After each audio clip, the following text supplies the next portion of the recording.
Hey, bonjour ou bonsoir en fonction de l'heure à laquelle vous regarderez cette vidéo. Aujourd'hui encore, on est 4, donc let's go pour une partie de Uno.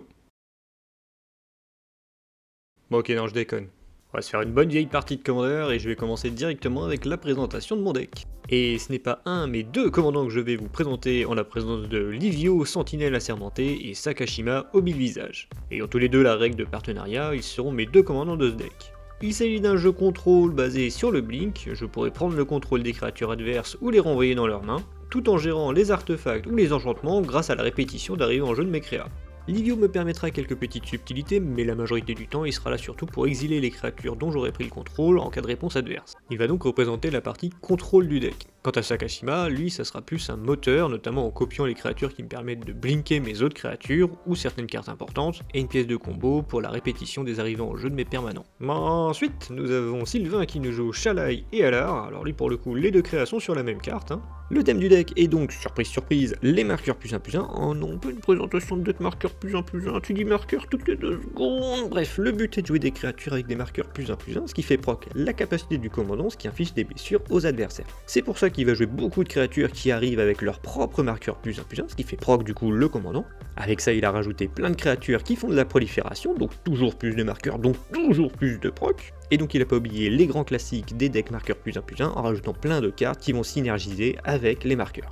Synergiser, ça se dit ça? Bref. Et on continue avec Coco qui nous joue électro, batterie, électrique d'assaut. C'est un deck mono rouge dont la stratégie va être d'engranger un maximum de mana grâce à la capacité de son commandant, mais également il a quelques autres cartes du deck qui lui permettent de faire quelque chose d'assez similaire. Sa base de mana sera majoritairement des cailloux, mais il a aussi quelques créas et Planeswalker qui lui permettent de booster son mana. Son deck contient énormément de blast qui va lui permettre de gérer un petit peu la table, et également de détruire son commandant s'il n'a pas un sort qui lui permet directement de le sacrifier. Avec ça, il a quelques autres petits atouts dans sa manche, notamment le fait de pouvoir empêcher ses adversaires de reprendre leur PV grâce à certaines cartes, et des doubleurs ou tripleurs de dégâts qui lui permettent de faire des gros boum avec son commandant. Et pour terminer, Flo qui nous joue Saskia la flexible. Ça va être un deck assez contrôle malgré tout, et il va mettre aussi pas mal de petites cartes lui permettant d'éviter de se faire attaquer par ses adversaires. Lui en attendant va pouvoir choisir 2 joueurs et leur tamponner la tronche grâce à Saskia, et ses créatures sans oublier les nombreux buffs qu'il va leur apporter. Et s'il veut, il peut même burster un adversaire en choisissant un joueur et en l'attaquant puisque les dégâts seront répétés sur ce joueur. Un jeu bien bourrin mais qui demande quand même un petit peu de réflexion pour savoir qui attaquer et sur qui renvoyer les dégâts. Flo obtient le premier tour et jouera les terres sauvages. Je serai le deuxième joueur à jouer et placerai simplement une île. Le troisième joueur sera Sylvain et jouera les orées de la Crocea, un terrain qui arrive engagé, qui peut s'engager pour ajouter un incolore, et pour 2 incolores, il peut le sacrifier pour aller chercher une carte de forêt ou de plaine dans sa bibliothèque. Et pour finir, Coco nous jouera une montagne à son tour. On reprend avec le tour de Flo qui jouera un grand colisée, un terrain qui arrive engagé, qui peut s'engager pour ajouter un mana incolore à sa réserve, et il peut également s'engager pour ajouter un mana de n'importe quelle couleur mais lui infligera une blessure. Puis à mon tour, je jouerai une île pour jouer un cachet d'ésotérisme, un artefact que je peux engager pour ajouter un mana de la couleur de mon commandant, et au tour de Sylvain, il landera un oré de morne-bois, et en profitera également pour jouer un cherche au loin, un rituel qui lui permet d'aller chercher une plaine, une île, un marais ou une montagne et la mettre sur le champ de bataille engagé. On continue avec Coco qui mettra sa montagne et jouera un flagellateur stigmatique, une créature 2/2 qui a la flétrissure, donc ses blessures sont infligées sous forme de marqueur -1/-1, et à chaque fois que le flagellateur stigmatique inflige des blessures à un joueur, ce joueur ne peut plus gagner de points de vie de toute la partie. Ça peut être catastrophique en fonction du deck qu'on joue. Et on reprend avec le tour de Flo qui jouera une plaine et également Nil, Argoussin de la discipline, une créature 2/2 qui au début de son étape de fin, pour chaque joueur, il pourra mettre un marqueur +1/+1 sur jusqu'à une créature ciblée que ce joueur contrôle, et chaque créature avec au moins un marqueur sur elle ne pourra pas l'attaquer à moins qu'il ne paye X, X étant le nombre de marqueurs +1/+1 sur cette créature. Alors une petite propagande sur pattes quoi. A mon tour, n'ayant toujours pas pioché de plaine, je vais jouer un labyrinthe de Scophos, donc c'est un terrain qui peut s'engager pour ajouter un incolore, et pour 4 incolores, je peux retirer une créature attaquante ou bloqueuse ciblée du combat. Et pour 3 mana, je jouerai également la relique de légende, un artefact qui peut s'engager pour ajouter une couleur de mon choix, et je peux également engager une créature légendaire dégagée que je contrôle pour ajouter un mana de la couleur de mon choix. Un excellent artefact qui en plus de ça va me permettre de jouer l'un de mes commandeurs, Livio. Donc pour un incolore et un blanc, je peux cibler une créature et son contrôleur peut choisir de l'exiler avec un marqueur égide. Et pour 2 incolores et un blanc, je peux renvoyer toutes les créatures qui ont un marqueur égide sur le champ de bataille et sous le contrôle de leur propriétaire. On enchaîne avec Sylvain qui jouera une fonderie sacrée en payant 2 points de vie, et également une culture qui lui permettra d'aller chercher 2 terrains de base, il en mettra un sur le champ de bataille engagé et l'autre dans sa main. On reprend avec le tour de Coco qui va jouer sa petite montagne et va décider de m'attaquer parce que j'ai plus de points de vie que Sylvain avec son flagellateur stigmatique. Bon, quand on sait comment Sylvain a perdu ses 2 points de vie, on peut dire que Coco aime taper sur les pauvres, bravo. Il finira par jouer son commandeur Electro. Donc c'est une 2-3 qui a le vol, il peut pas perdre le mana rouge qu'il ne dépense pas, et à chaque fois qu'il lance un sort d'éphémère ou de rituel, il pourra ajouter un rouge. Et quand Electro quitte le champ de bataille, il pourra payer X, et quand il fait ainsi, il infligera X blessures au joueur cible. De retour à flot, il landera avec une forêt et à son tour, il jouera également une culture. Il continuera avec sa phase d'attaque et décidera d'envoyer Nils sur ma tronche et me fera perdre 3 points de vie. Au début de l'étape de fin de flot, il pourra mettre un marqueur +1/+1 sur Electro, sur Livio et sur Nils grâce à la capacité de ce dernier. A mon tour, à défaut d'avoir une plaine, je vais jouer une immensité terramorphe, un fetch que je vais pouvoir sacrifier pour aller chercher un terrain de base. Et vu que je commence à me faire un peu taper dessus, je vais également jouer une semeuse de tentation, une créature 2/2 qui a le vol, et quand elle arrive sur le champ de bataille, je peux acquérir le contrôle d'une créature ciblée tant que la semeuse reste sur le champ de bataille. Et du coup, Nils semble être le candidat idéal pour éviter de continuer de me faire beurrer. Je vais donc choisir d'en prendre le contrôle. Je continue mon tour, je passe à ma phase d'attaque, et j'envoie Livio sur flot et lui inflige 3 blessures. Du coup, au début de mon étape de fin, grâce à la capacité de Nils, je vais mettre un marqueur +1/+1 seulement sur ma semeuse de tentation. On reprend avec Sylvain qui va jouer une plaine et également un Fertilide, une créature 0/0 mais qui arrive avec 2 marqueurs +1/+1 et pour un incolore et un vert il peut retirer un marqueur +1/+1 pour aller chercher une carte de terrain de base dans sa bibliothèque et la mettre sur le champ de bataille engagé. Il continue avec un Sage de l'évolution, une créature 3/2 qui a le touche terre, donc à chaque fois qu'un terrain qu'il va jouer va arriver sur le champ de bataille, il pourra proliférer. Coco landera avec un labyrinthe mystificateur, c'est un terrain qui peut s'engager pour ajouter un incolore, et pour 4 incolores il peut l'engager pour exiler une créature attaquante, et elle reviendra du coup au début de la prochaine étape de fin. Puis il déclare une phase d'attaque sur Sylvain avec son commandant Electro, celui-ci ne bloquera pas et prendra donc 3 points de dégâts. Puis Flo va commencer son tour en jouant un marais, ce qui va lui permettre de jouer Tantis, la tisseuse de guerre, une créature 5/5 qui a la vigilance et la portée, et toutes les créatures attaquent à chaque combat si possible. Et à chaque fois qu'une créature va l'attaquer lui ou l'un de ses planeswalkers, il pourra mettre un marqueur +1/+1 sur sa créature. Et n'ayant rien de plus à faire, il déclara une fin de tour. En réponse, je vais sacrifier mon immensité terramorphe pour aller chercher une plaine. Puis je commence mon tour en jouant une plaine, et je vais jouer l'Oracle des Portes des Mers, une créature 1/3 qui quand elle arrive sur le champ de bataille me permet de regarder les 2 cartes du-dessus de ma bibliothèque, je peux en mettre une dans ma main et l'autre au-dessous de ma bibliothèque. Grâce à cela, je vais piocher Sakashima l'imposteur, que je vais m'empresser de jouer. C'est une créature qui quand elle arrive sur le champ de bataille devient une copie d'une autre créature sur le champ de bataille, sauf qu'elle s'appelle toujours Sakashima l'imposteur et qu'elle est légendaire. Pour 2 incolores et 2 bleus, je peux choisir de la renvoyer dans ma main au début de la prochaine étape de fin. Quand elle va arriver sur le champ de bataille, je vais décider qu'elle devienne une copie de ma semeuse de tentation, ce qui va me permettre de prendre le contrôle d'une nouvelle créature. Je vais beaucoup hésiter entre le commandant de Coco Electro et la créature de flot Tantis, mais au final je me dis que Tantis m'apportera quand même une meilleure défense, puis Electro pourrait se venger avec des blasts sur mes créas ou même sur ma personne, donc c'est un peu plus safe. Puis on arrive à ma phase d'attaque, et à cause de Tantis, je vais être obligé d'attaquer. Pour pas m'acharner sur Flo, je vais répartir un petit peu mes dégâts. Livio l'ayant déjà attaqué, je vais quand même lui envoyer du coup mon commandant.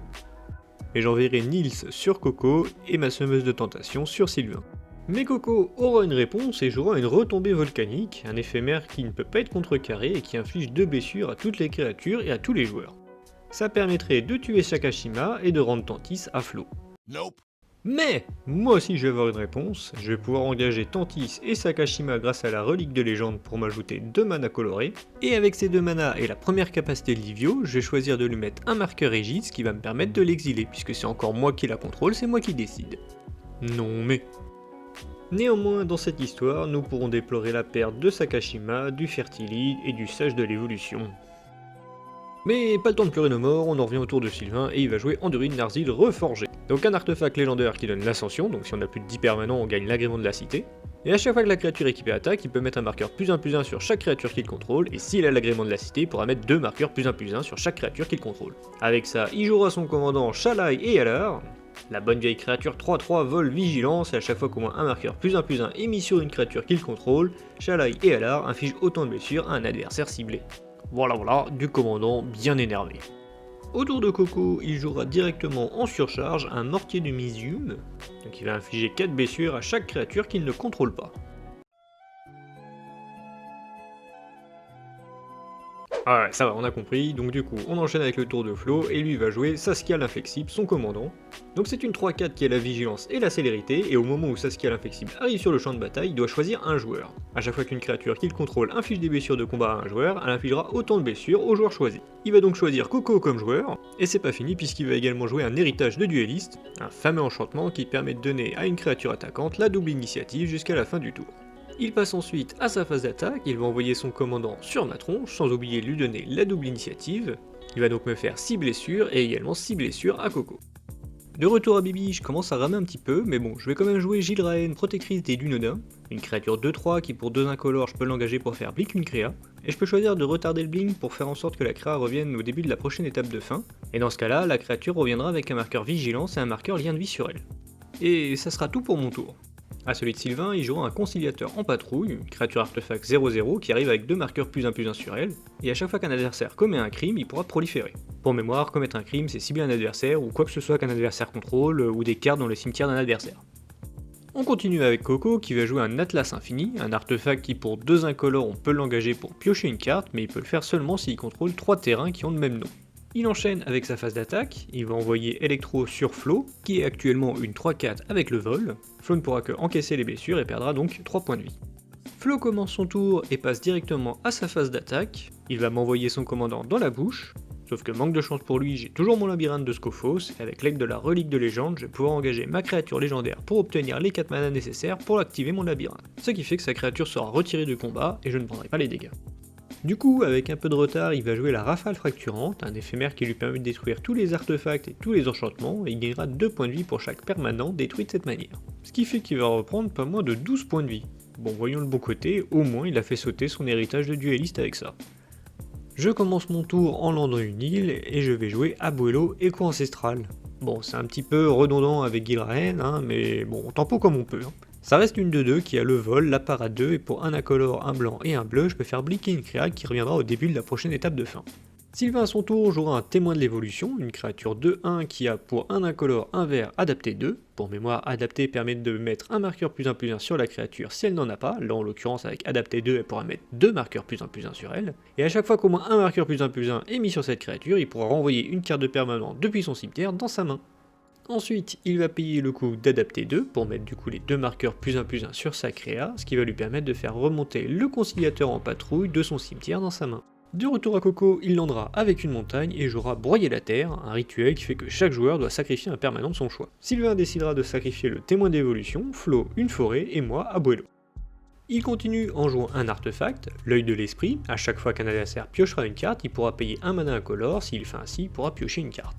Puis ça sera l'étape de fin de Coco, mais Flo décidera d'y réagir et jouera un déchiqueté pour exiler l'œil de l'esprit. Le tour de Flo commencera comme le précédent, il passera directement à sa phase d'attaque et enverra son commandant sur Sylvain, lui infligeant 3 blessures et également 3 blessures à Coco au passage. A mon tour, je vais piocher une carte qui pourra me servir dans le futur, mais bon, pour l'instant, je vais juste dégager mes terrains et garder mon mana pour mon labyrinthe au cas où. Quant à Sylvain, il jouera une forêt, puis rejouera son conciliateur en patrouille avant de passer son tour. On reprend avec Coco, qui va land avec un haut marché, un land qui peut engager pour ajouter un incolore, il peut également l'engager pour sacrifier une créature et gagner un point de vie. Un moteur de sacrifice pour son commandant quoi. Il jouera également Goss, feu de la résistance, un Planeswalker rouge qui, pour +2, lui permet d'aller chercher une montagne de base et la mettre dans sa main. Pour -3, il pourra infliger à une créature ciblée un nombre de blessures égal au nombre de montagnes qu'il possède. Et pour -7, il gagne un emblème avec, à chaque fois qu'une montagne arrive sur le champ de bataille sous son contrôle, l'emblème infligera 4 blessures à n'importe quelle cible. Et il va faire du coup directement son -3 pour tuer le commandeur de Flo. Sylvain en profitera pour proliférer avec son conciliateur puisque Coco aura commis un crime. Puis autour de Flo, il jouera un bassin réfléchissant, c'est un terrain qui peut ajouter n'importe quel type qu'un terrain qu'il contrôle pourrait déjà produire. Et il rejouera également son commandant Saskia, en ciblant Sylvain pour sa capacité, avant de déclarer une phase d'attaque sur Coco, en ciblant son nouveau Planeswalker, Cut, le détruisant au passage. A mon tour, je continue de tempo, mais je vais jouer quand même une étendue sauvage en évolution, un fetch que je peux sacrifier pour aller chercher un terrain de base qui arrivera sur le champ de bataille engagé. On enchaîne avec le tour de Sylvain, il va jouer un Seigneur Squameux Gardien, une créature 3-4 qui a le vol et la main forte 1, cette capacité permet de mettre un marqueur +1/+1 sur une créature ciblée. Si c'est une autre créature, elle acquiert la capacité suivante. A chaque fois que cette créature attaque, il pourra renvoyer sur le champ de bataille, depuis son cimetière, une carte de permanent non terrain avec une valeur de mana inférieure ou égale à X, X étant la force de cette créature. Ouais, c'est fort. Il va donc utiliser la capacité de la main forte sur son conciliateur en patrouille, puis va passer à sa phase d'attaque, mais Coco aura une réponse et utilisera fracasser le siège pour détruire le conciliateur avant que celui-ci n'ait le temps d'attaquer. Le tour de Coco sera aussi bref que le mien, puisqu'il se contentera de dégager ses landes et de piocher une carte. Sans qu'il y a eu beaucoup de gestion et de contrôle dans cette partie, on a du mal à se relever là. De retour à Flo, il va pas passer cette fois-ci directement à sa phase d'attaque, mais va jouer Avokiste d'Orzhov, une 1-4 qui, au début de son entretien, permet à chaque joueur de mettre 2 marqueurs +1/+1 sur une créature qu'il contrôle. Si un joueur fait ainsi, les créatures qu'il contrôle ne pourront pas attaquer Flo ni les planeswalkers qu'il contrôle jusqu'à son prochain tour. Il continue en jouant l'Arc de Rédemption sur le Seigneur Squameux Gardien. C'est un enchantement qui donne à la créature l'indestructible et également qui l'incite. Pour mémoire, inciter une créature, ça l'oblige à attaquer à chaque tour mais un autre joueur que celui qui l'a enchanté. Mais ça n'aura pas beaucoup d'importance puisqu'il décidera de payer un incolore et un blanc pour exiler la créature enchantée grâce à l'Arc de Rédemption. Puis Flo commencera sa phase d'attaque, il enverra Saskia sur Sylvain, lui infligeant 3 blessures plus 3 blessures, puisqu'en effet, au tour précédent, il avait tag Sylvain avec la capacité de son commandant. Et bah, pauvre Sylvain. Et je répondrai à l'étape de fin de Flo en sacrifiant mon étendue sauvage en évolution pour aller chercher une plaine. Puis je commence mon tour et oh, mon deck commence enfin à me sourire. Et je vais pouvoir jouer un chasseur serviable, un petit chat 1-1, mais quand il arrive sur le champ de bataille, je peux piocher une carte. Ah, c'est le moment de reprendre du poil de la bête, ou du poil du chat. Oh putain, elle était vraiment nulle celle-là. Bref, au tour de Sylvain, à défaut de pouvoir empêcher ses créatures de se faire détruire, il jouera un rythme de la forêt, ce qui les empêchera de se faire contrecarrer. En plus de ça, ces créatures non jetons gagneront l'émeute. Et pour mémoire, l'émeute, c'est les créatures arrivent sur le champ de bataille, avec au choix un marqueur +1/+1 ou la célérité. On enchaîne avec Coco qui va jouer un soleil emprisonné, très bien. Donc au moment où il arrive, il doit choisir une couleur, naturellement, il va prendre le bleu. Non, je déconne, il prend le rouge. Les créatures qu'il contrôle de la couleur choisie vont gagner +1/+1. Et à chaque fois qu'une capacité de terrain lui fait ajouter un mana de la couleur choisie ou plus, il pourra ajouter un mana supplémentaire de cette couleur. Ok. Et on arrive au début de l'entretien de Flo, du coup la capacité de l'Avokiste d'Orzhov se déclenche, il va donc choisir de mettre 2 marqueurs +1/+1 sur son commandant, et vu que je suis le seul à avoir encore d'écrire sur le board, je vais mettre aussi 2 marqueurs +1/+1 sur Gilraen, ça me fera une meilleure défense, je compte pas attaquer tout de suite. On arrive à la phase d'attaque de Flo, il va envoyer l'Avokiste et Saskia sur la tronche à Coco, ce qui lui fera 6 blessures, et ça fera également 6 blessures à Sylvain grâce à la capacité de son commandant. Et en réponse à l'étape de fin de Flo, je vais utiliser Gilraen pour payer 2 incolores et l'engager et faire blinker mon chasseur serviable, ce qui me permettra de piocher une carte. Je commence mon tour en landant avec une île, et je vais jouer la Mimique de Mirlac. Quand cette créature arrive sur le champ de bataille, je peux faire qu'elle arrive comme une copie d'une créature que je contrôle, excepté que c'est un gredin et un change-forme en plus de ses autres types. Je vais choisir qu'elle arrive comme une copie du chasseur serviable, ce qui va me permettre de repiocher une carte. En réponse à la fin de mon tour, Sylvain sacrifiera son Orée de la Crocea et ira chercher un terrain de prédilection et un jardin du temple. Ouais, on est loin des terrains à 25 centimes là. Bon, enfin, il commencera son tour en landant une forêt et rejouera son commandant Chalaillé Alar. Grâce au rythme de la forêt, il donnera l'émeute à son commandant, ce qui lui permettra de recevoir un marqueur +1/+1. Cela déclenchera sa capacité et il infligera une blessure à Flo, puis mettra fin à son tour. Puis Coco, à son tour, jouera Sandreline Danseuse de Flammes, une créature 4/4 qui, comme son commandant, lui permet de ne pas perdre son mana rouge non dépensé au moment où les étapes de phase se terminent. Elle a également la sorcellerie, donc à chaque fois qu'il va lancer ou copier un sort d'éphémère ou de rituel, il pourra se défausser d'une carte pour piocher une carte. Et si c'est la deuxième fois que cette capacité s'est résolue pendant le tour, Sandreline infligera 2 blessures à chaque adversaire et à chaque créature qu'il contrôle. Mais c'est pas fini, puisque si c'est la troisième fois, il pourra ajouter 4 mana rouges à sa réserve. La pioche, le mana, et le cul de nos créatures et de nos PV. Cette carte fait tout. À l'entretien de Flo, l'Avokiste se déclenchera. Flo décidera de mettre 2 marqueurs sur cette créature. Personnellement, je vais accepter également et mettre 2 marqueurs sur Gilraen, ce qui fait qu'elle deviendra une 6/7 quand même. Sylvain acceptera volontiers aussi en mettant 2 marqueurs sur Chalaillé Alar. Elle deviendra une 6/6 et avec les 2 marqueurs attribués sur elle, elle infligera 2 blessures à Flo. Et Coco acceptera aussi et mettra 2 marqueurs sur Sandreline. Puis Flo passera à sa phase d'attaque et Coucou. Nani?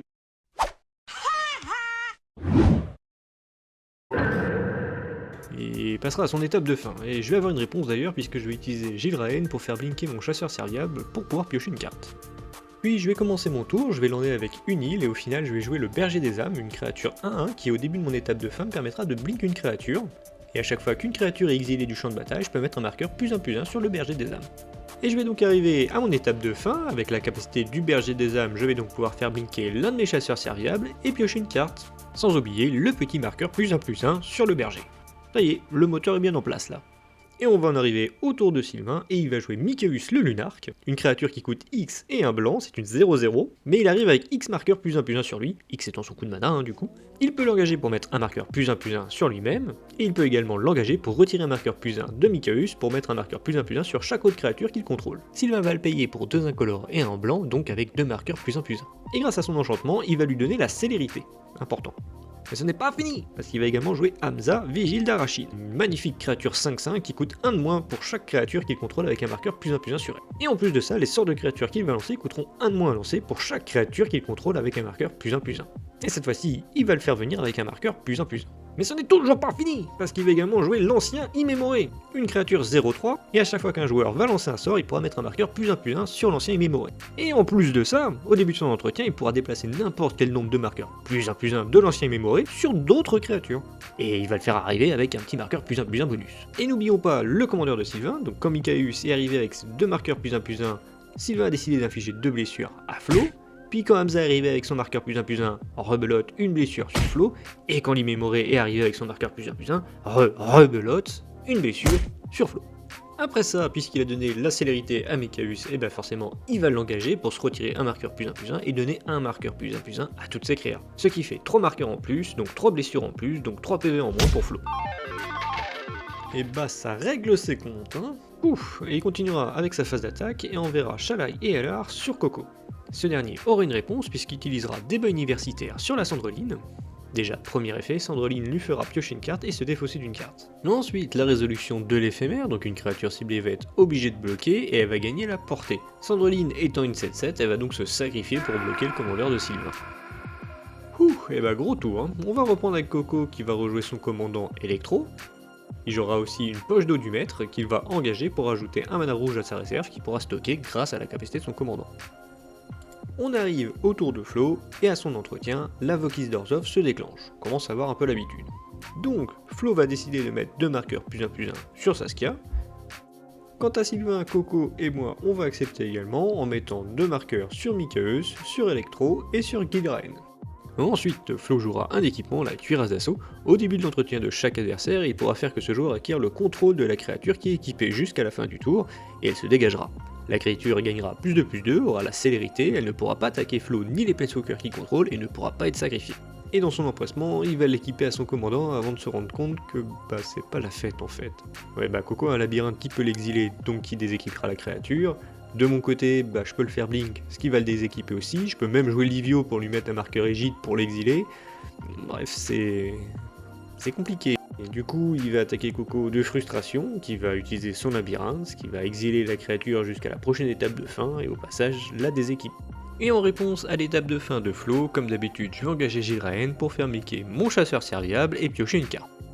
Coco aura également une réponse puisqu'il utilisera sa poche d'eau du maître pour ajouter un mana rouge à sa réserve qui ne disparaîtra pas grâce à son commandant. Je reprends avec mon tour et je vais commencer en landant avec une plaine. Je vais également jouer une fabrication, un tuto qui va me permettre d'aller chercher un artefact. Avec ça, je vais aller prendre l'hôtel de la couvée, un artefact qui me permet à chaque fois qu'un permanent arrive sur le champ de bataille sous mon contrôle de faire meuler mes adversaires d'une carte. Et là, les manas de mes adversaires sont à peu près de tape, je pense que c'est le meilleur moment, donc je vais jouer mon hôtel de la couvée, et je vais également jouer un ange tisseur de nuages, une créature 4/4 qui a le vol, et quand elle arrive sur le champ de bataille, je peux faire blinker immédiatement l'une de mes créas. Je vais cibler la mimique de Myrlac, ce qui fait que quand elle va revenir sur le champ de bataille, je vais choisir qu'elle devienne une copie de l'ange tisseur de nuages. A son tour, elle refera blinker l'ange tisseur de nuages, qui quand reviendra refera blinker la mimique de Myrlac, et ainsi de suite. Et avec l'hôtel de la couvée sur le champ de bataille, à chaque fois que j'ai une créa qui va toucher le champ de bataille, je vais faire meuler une carte à tous mes adversaires, ce qui fait que je fais meuler toute la bibliothèque de mes adversaires. Mais au final, ils ne mourront qu'à leur étape de pioche, et Coco commence à compter son mana. Bon, au final, il peut me coller 14 dégâts avec son commandeur avant sa pioche, ce qui n'est pas suffisant, mais bon, petite goutte de sueur. Hein. Au passage, je le remercie de ne pas l'avoir joué concrètement, ça me fait moins de montage. Moi, je vais pouvoir aller me coucher, oui. Ah merde, non, attends, le dodo attendra, j'ai encore la conclusion à faire, moi. Et bien, une game avec pas mal de contrôle, au final, je pense que c'est Sylvain que ça a dû le plus gêner. Mais bon, quand on voit comment son deck a pu se relever à la fin, heureusement qu'il y a eu quelques stops en fait. Hein. C'est son style de jeu, c'est un petit peu doux au début, et au bout d'un moment ça pète, et là en général, ça vire vite au calvaire. Et puis son commandant, bah c'est pas la moitié d'un, hein, donc bah on a vu quand il a commencé à mettre des marqueurs +1+1, bah c'est sur Flo que c'est tombé et il a bien mangé. Moitié d'un, parce qu'ils sont deux. Bon allez j'enchaîne. Le deck de Coco était très intéressant, hein, il a vraiment bien géré la table avec ses dégâts de masse, le fait de nous faire sacrifier nos créas, les gestions d'artefacts, tout ça. Au final, dès qu'il commence à accumuler du mana, bah ça peut péter dans tous les sens, et puis avec son commandant, bah les dégâts peuvent très vite être explosifs. Quand je pense qu'il me dit qu'à la fin il peut me mettre 14 de dégâts comme ça, bon bah avant même sa phase de pioche, hein, c'est chaud. C'est chaud, parce que c'est un deck mono rouge. Ta gueule! Le deck de Flo a fait ce qu'on attendait de lui, un deck bien bourrin, hein, la capacité de son commandant est vraiment intéressante, le fait de pouvoir attaquer un joueur et en même temps blesser un autre joueur, ou même d'attaquer le joueur qu'on attaque avec la capacité pour lui mettre des gros dégâts, c'est une mécanique qui est vraiment originale et plutôt intéressante. En ce qui concerne mon deck, bah, je suis assez satisfait, hein, il a eu un bon early, il est très vite devenu la menace en prenant le contrôle de certaines créas clés, on va dire. J'ai un peu mal vécu les deux Razmas, mais c'est en grande partie à cause de moi. En effet, au moment où je joue mon Oracle de la Porte, bah, j'avais le choix entre une créa qui me permettait de piocher une carte quand il arrivait en jeu, et Sakashima. Et j'ai préféré garder Sakashima là où j'aurais dû faire l'inverse. Tout simplement parce que je pouvais jouer mon commandant qui était également Sakashima plutôt que la créa Sakashima, et que la créa qui me permettait de piocher, bah, j'aurais pu la faire bing comme j'ai fait à la fin de partie, et ça m'aurait aidé à me relever plus vite après les Razmas. Mais bon, au final, une partie bien cool. Hein. Et ben voilà, c'est tout pour cette vidéo. Je vais vous souhaiter une bonne journée ou une bonne soirée en fonction de l'heure à laquelle vous regarderez cette vidéo. Et je vous dis salut!